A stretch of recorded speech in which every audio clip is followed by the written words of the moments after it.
नमस्कार। सबसे बड़ा सवाल देख रहे हैं आप, मैं हूं आपके साथ पूजा। आज का सबसे बड़ा सवाल यह है कि हिमाचल में फिलहाल सरकार तो बची, लेकिन कितने दिन। कहा तो जा रहा है कि हिमाचल प्रदेश में कांग्रेस की सरकार बच गई है, सरकार को कोई खतरा नहीं है, लेकिन ये पूरा सच नहीं है। पूरा सच ये है कि स्पीकर ने अपने पद का दुरुपयोग करके सरकार को फिलहाल राहत पहुंचाई है। इस राहत की वजह से कुछ समय के लिए युद्ध विराम जरूर हुआ है, लेकिन युद्ध बंद नहीं हुआ।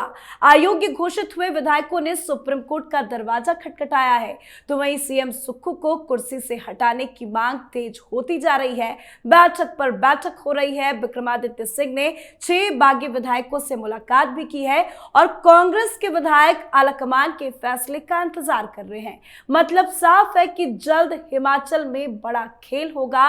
अभी बड़ी टूट की खबर सामने आना बाकी है। तो आखिर क्या कुछ चल रहा है हिमाचल की कांग्रेस सरकार में, बताएंगे आपको। मेरे साथ स्टूडियो में मौजूद हैं कैपिटल टीवी के एग्जीक्यूटिव एडिटर राजीव जी। सर, आपका बहुत बहुत स्वागत है। धन्यवाद। क्या कुछ चल रहा है हिमाचल प्रदेश की कांग्रेस सरकार में, आलाकमान किस रणनीति से काम कर रही है? देखिए, जिस तरीके से अभी इंतजार किया जा रहा है सुक्खू को लेकर, क्योंकि सीएम सुक्खू राहुल गांधी के करीबी माने जाते हैं। राहुल गांधी ने ही सुखविंदर सिंह सुक्खू को मुख्यमंत्री बनाया था।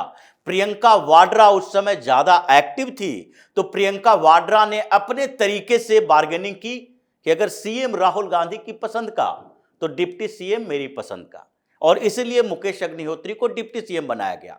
उस समय भी प्रतिभा सिंह ने विरोध किया था कि कम से कम डिप्टी सीएम तो मेरे बेटे को बना दो, अगर सीएम बनाने की बारी आएगी तो खुद प्रतिभा सिंह उसके दावेदार थी, उन्हें भी इग्नोर किया गया। लेकिन किसी तरीके से खिंचाकर 1 साल सरकार चली। अब क्या स्थिति है? पिछले 2 दिन से मीटिंग चल रही है। बैठक में केंद्रीय जो ऑब्जर्वर हैं, सेंट्रल ऑब्जर्वर डीके शिव कुमार भी गए, बघेल साहब भी गए। इन लोगों ने सुक्खू के सामने यह बात कही कि आपको जिम्मेदारी लेनी होगी अभिषेक मनु सिंघवी की हार का। अब जिम्मेदारी किस आधार पर ले?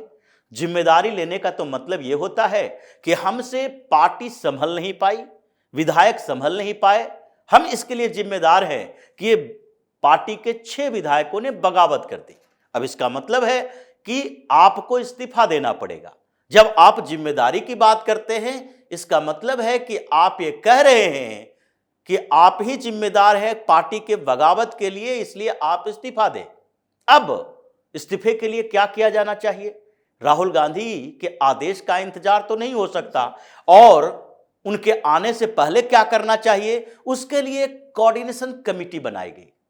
पहले प्रतिभा सिंह ने कोऑर्डिनेशन कमेटी बनाए जाने का विरोध किया कि कोऑर्डिनेशन कमेटी से काम नहीं चलेगा, सीधे तौर पर दावों की बात करो कि हमारे लिए क्या पोजीशन है, सुक्खू के लिए क्या पोजीशन है, आगे अगर संगठन और सरकार में बदलाव होगा तो उस समय हमें कौन सा पद मिलेगा। अब ये पहले उन्होंने विरोध किया, इन लोगों ने उनको मनाया इस आधार पर कि बस 3-4 दिन का इंतजार कीजिए, अभी राहुल गांधी वापस आने वाले हैं। जब राहुल गांधी वापस आ जाएंगे, हम लोग दिल्ली जाकर इन मुद्दों पर चर्चा करते हैं। लेकिन क्या राहुल गांधी इतने सक्षम है कि इस मामले को सुलझा लेंगे? देखिए, ये पोस्टमैन की भूमिका में डीके शिव कुमार, बघेल, राजीव शुक्ला, ये तो सब पोस्टमैन हैं। दिल्ली से लेटर लेकर वहां जाएंगे और वहां से संदेश लेकर फिर दिल्ली आएंगे।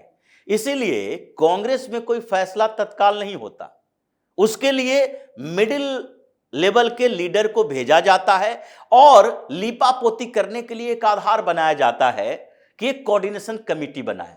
जैसे इन लोगों ने इंडी अलायंस के लिए भी कोऑर्डिनेशन कमेटी बनाया कि कोऑर्डिनेशन कमेटी बनेगी और ये कमेटी डिसाइड करेगी किस पार्टी को कितनी सीटें मिलेगी। अब क्या हुआ कोऑर्डिनेशन कमेटी का? ये सीधे कांग्रेस ने अपनी एक कमेटी बनाई, अलग अलग पार्टियों के साथ बैठक कर रही थी। तो उसी तरह ये कोऑर्डिनेशन कमेटी जो है, कांग्रेस का एक पुराना तरीका है जिससे समय निकाला जा सके। अब 3-4 दिन का समय है, सारे नेता जो कोऑर्डिनेशन कमेटी में हैं, विधायक जो बाहर बैठकर देख रहे हैं, वो इंतजार करेंगे कि देखें क्या फैसला होता है। उनका नंबर भी आ जाएगा। हो सकता है जो बगावत करने के इंतजार में हैं, उनके लिए समय निकाला जा रहा है कि देखते हैं।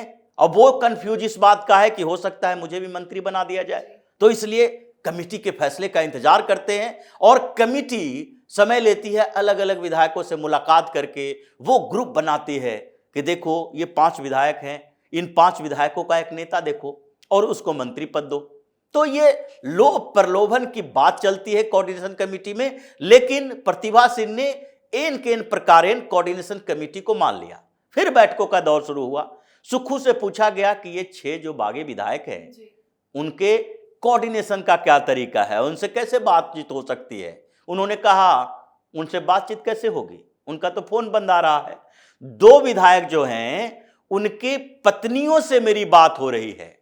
अब विधायक पत्नी है जो रिप्रेजेंट करेंगे, यानी कि वो 6 के 6 विधायक गायब हैं। इन लोगों ने यह भी कहा कि अगर वो वापस आ जाते हैं तो हम साथ में रख लेंगे, लेकिन वो तो वापस आने वाले नहीं है।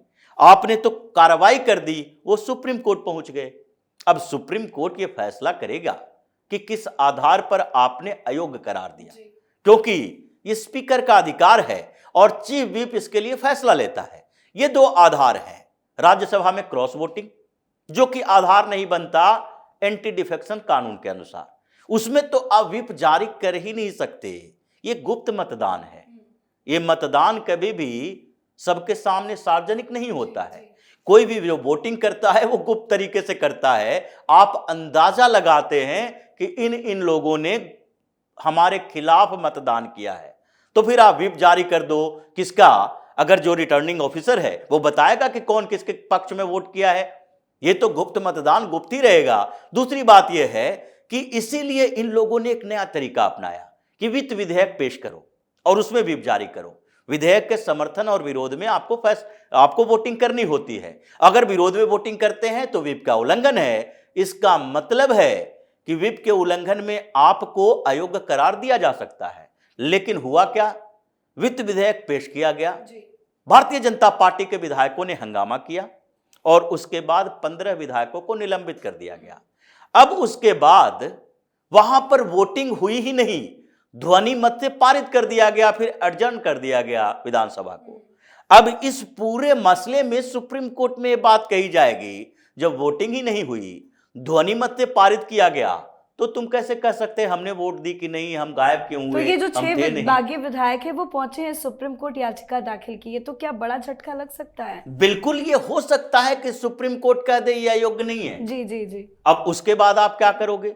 उसके बाद तो वो योग्य रहेंगे और वो भारतीय जनता पार्टी का सपोर्ट करेंगे। अभी कांग्रेस ने सोचा कि 40 विधायक है, उसमें से 6 तो बागी हो चुके हैं, ये किसी पार्टी यानी भारतीय जनता पार्टी के साथ जुड़ सकते हैं, उनके समर्थन में वोट दे सकते हैं। तो क्यों ना हम पूरे सदन के सदस्यों की संख्या कम करें सरकार बचाने के लिए। अब सदस्यों की संख्या कम कर देंगे तो मेरे पास जो बचे विधायक होंगे वो बहुमत से ज्यादा होंगे, और इसलिए कांग्रेस ने आनन फानन में इनको अयोग्य करार दिया। सदस्यों की संख्या 62 हो गई, 31 बहुमत के लिए चाहिए, 34 कांग्रेस के पास अभी है। तो ये कांग्रेस ने पहले सोचा, लेकिन उल्टा दांव पड़ता नजर आ रहा है, क्योंकि इन 6 के अलावा भी कुछ नेता हैं जो बागी हैं, विधायक हैं जो न तो मीटिंग में शामिल हो रहे हैं और न ही इनके डिनर और ब्रेकफास्ट डिप्लोमेसी का हिस्सा बन रहे हैं। अब उसके बाद समस्या ये हो गई कि सुक्खू को कई विधायक नहीं चाहते हैं। अब मजबूरी कांग्रेस के साथ है कि अगर सुक्खू से इस्तीफा मांगते हैं तो वो क्या करेंगे। क्या वो 1 साल तक सीएम रहे हैं और ऐसे ही रिजिग्नेशन देके चले जाएंगे, घर में एक विधायक की तरह बैठेंगे? क्या उनको इच्छा नहीं होगी कि हम कम से कम कोई बेहतर मंत्री बने, डिप्टी सीएम ही बने? ये भारतीय जनता पार्टी नहीं है।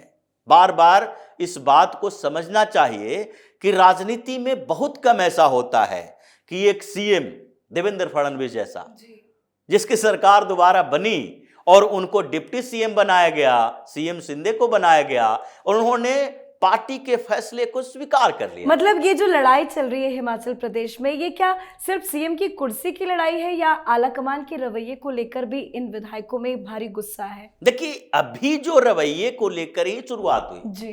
अगर छोटी छोटी गलतियां होती है और उसके बाद कोई बड़ी गलती होती है तो वो आधार बन जाता है। इस बीच जो शुरुआत हुई ये आला कमान के रवैये से हुई। सुक्खू किसी तरीके से अपने आप को मैनेज करके रखे थे और विधायक भी सोच रहे थे हो सकता है छोटा राज्य है, हमें भी कुछ फायदा मिल जाए। जो इन लोगों से परेशान थे वो 6-7 विधायक वो छोड़ के पार्टी जाते भी तो इनकी सरकार नहीं गिरती, इसीलिए वो लोग नाराजगी भी जाहिर नहीं कर रहे थे। कोई एक मौका चाहिए जिसमें वो दूसरे विधायकों को अपने साथ ला सके, और ये मौका मिला राज्यसभा चुनाव में।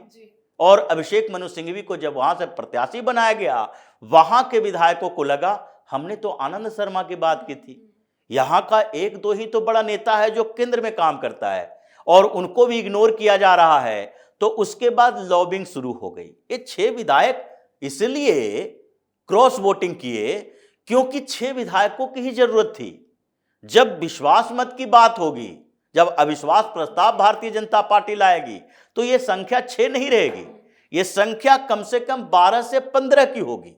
अभी तो बार्गेनिंग चल रहा है और भारतीय जनता पार्टी इंतजार कर रही है कि पहले तुम लोग आपस में लड़ लो। इन कोऑर्डिनेशन कमेटी, सेंट्रल ऑब्जर्वर, इन लोगों को निपटने दो। जो काम है राज्यसभा चुनाव में वो तो भाजपा ने कर दिया, अब आगे सरकार गिराने की बात है, उसके लिए पहले तुम लोग निपट लो, उसके बाद हम अपनी चाल चलेंगे। लेकिन राहुल गांधी किस बात का इंतजार कर रहे हैं? इतना बवाल है, गायब है, कोई खबर नहीं है। हालांकि आज ये बताया गया है कि 2 तारीख है, 1 तारीख तक यात्रा पर बैन थी। आज राहुल गांधी को नजर आना चाहिए, क्या वो हिमाचल जाएंगे? देखिए, राहुल गांधी अगर देखा जाए तो राहुल गांधी को क्या इसकी खबर होगी कि हिमाचल में ऐसा चल रहा है? ऐसा तो लगता नहीं है कि जब वो देश से बाहर निकलते हैं, विदेशों में जाते हैं, तो उसके बाद ऐसे देश में भी वो चैनल, समाचार, न्यूज, इन चीज़ों से मतलब नहीं है। उनके इर्द गिर्द के लोग ये कटिंग कुटिंग अखबारों के यहाँ वहाँ से देख के बता देते हैं, क्योंकि उनके भाषणों में वो गंभीरता नहीं दिखती। वो जो फैक्ट उठाते हैं उसमें से आधा गलत साबित हो जाता है, क्योंकि अपने इर्द गिर्द के लोगों पर वो पूरी तरह से विश्वास रखते हैं। और अभी जो हिमाचल में ये चल रहा है, क्या ऐसा लगता है कि कांग्रेस के किसी नेता के अंदर इतनी हिम्मत होगी कि राहुल गांधी को फोन करके डिस्टर्ब करे कि आप अगर विदेश में जिस भी मकसद से गए हो उन कामों को कर रहे हैं, चाहे ऐश मौजी कर रहे हैं, उस समय ये खलल डालें, फोन करके डिस्टर्ब करें? इनकी तो अहमियत ही खत्म हो जाएगी। वो वहां से गाली दे देंगे कि तुम लोग क्या कर रहे हो। लेकिन इससे तो राहुल गांधी पर सवाल इसलिए भी खड़े होते हैं ना, ठीक है विदेश में अपने जरूरी काम से, लेकिन आजकल तो वीडियो कॉन्फ्रेंसिंग का भी जमाना है। आप वीडियो कॉन्फ्रेंसिंग के माध्यम से वर्चुअली मीटिंग कर लेते, चीजों को सुलझा लेते। देखिए, ये पुरानी चीजें हैं, जैसे इतिहास को झांकना पड़ेगा। अभी अकबर का दरबार है, अगर बादशाह अकबर अपने हरम खाना में अय्यासी कर रहे हैं, सोए हुए हैं, किसी भी मंत्री की औकात नहीं है कि उन्हें जाकर जगा दे। दिक्कत यही है कांग्रेस के अंदर कि ये खबर पहुंचाए कौन राहुल गांधी के पास, या राहुल गांधी का मोबाइल चल भी रहा होगा, वहां जाने के बाद यही मोबाइल रहा होगा। राहुल गांधी वैसे व्यक्ति हैं जिन्होंने हेमंता बिस्वा शर्मा जैसे व्यक्ति को कांग्रेस से बाहर निकलने को मजबूर कर दिया। अपने इर्द गिर्द में जितिन प्रसाद, आरपीएन सिंह या फिर ज्योतिरादित्य सिंधिया, मिलिंद देवड़ा, ऐसे नजदीकी लोग और जो कि बेहतर नेतृत्व करने वाले हैं, उसको बाहर जाने पर मजबूर कर दिया। या अशोक चौहान जैसे व्यक्ति बाहर चले गए। उस व्यक्ति से अभी के दौर में कौन कांग्रेस का नेता होगा जो कहेगा कि आप आराम फरमा रहे हैं, यहां देखो क्या हो रहा है। तो राहुल गांधी नकारा निकम्मापन तो है ही इसमें। राहुल गांधी को इसकी जानकारी होगी भी नहीं, हो सकता है, लेकिन अगर जानकारी हो भी तो वो अपने उस ट्रिप, मिस्ट्री ट्रिप जो है जिस पर है, वो उसको छोड़कर ये कांग्रेस के लिए नहीं आ सकते। जिस व्यक्ति के अंदर ये सोच ही नहीं है कि यहां पर भारत जोड़ो न्याय यात्रा, चुनाव की घोषणा होने वाली है, पीएम मोदी एक एक दिन में 2-2, 3-3 रैली कर रहे हैं, जिनके एक रैली करने पर 2-4% वोट बढ़ते हैं, आपको तो उनसे दुगना चौगुना मेहनत करना होगा, क्योंकि आप उसके 20% के बराबर हो, तो 80% ज्यादा मेहनत करने की जरूरत है। तो इस व्यक्ति के आने के बाद राहुल गांधी प्रकट हुए, उसके बाद क्या होगा? हिमाचल प्रदेश में सरकार गिर जाएगी, क्योंकि अभी तक तो इतिहास यही बताता है, जहां जहां राहुल के पांव पड़े वहां विनाश ही होगा। जैसे मध्य प्रदेश में सरकार गिरी क्योंकि राहुल गांधी ने इंटरफेयर किया, जहां राहुल इंटरफेयर नहीं करता वहां पर सरकार नहीं गिरेगी, जैसे राजस्थान में हुआ। अशोक गहलोत इसको फटकने ही नहीं दिए। अशोक गहलोत बोले हमारे साथ हमारे समर्थन के लोग हैं, अगर मुझे छेड़ोगे तो ये सारे 90-92 विधायक हैं, इस्तीफा दे देंगे, हम भी इस्तीफा दे देंगे। इसलिए अशोक गहलोत उसको बाहर रखा, सरकार बची रही। और ये हिमाचल में ये लोग इंतजार कर रहे हैं, वो आएंगे और बगावत बढ़ेगी, सरकार गिर जाएगी। मतलब कुल मिलाकर राहुल गांधी की लापरवाही की वजह से कांग्रेस जिस तरह से डूब रही है और राहुल गांधी खुद ही सरकार गिरा देंगे। बहुत बहुत धन्यवाद सर समझाने के लिए। तो राजकीय पर्यवेक्षक के तौर पर भेजे गए डीके शिव कुमार भले ही कहते रहे कि संकट मिट गया है, लेकिन सामने आई नई अपडेट के बाद लग रहा है कि अभी कुछ बदला ही नहीं है, बल्कि बात बिगड़ती जा रही है। विधायक जिद पर अड़े हैं, कांग्रेस पार्टी में दो फाड़ हो चुकी है और अब आर पार की लड़ाई साफ साफ देखी जा सकती है। पर जरा सोचिए कि इतनी बड़ी संकट की घड़ी में राहुल गांधी कितने लापरवाह है। इस पर आप अपनी राय कमेंट कर लिखें। देखती रहिए कैपिटल टीवी। नमस्कार।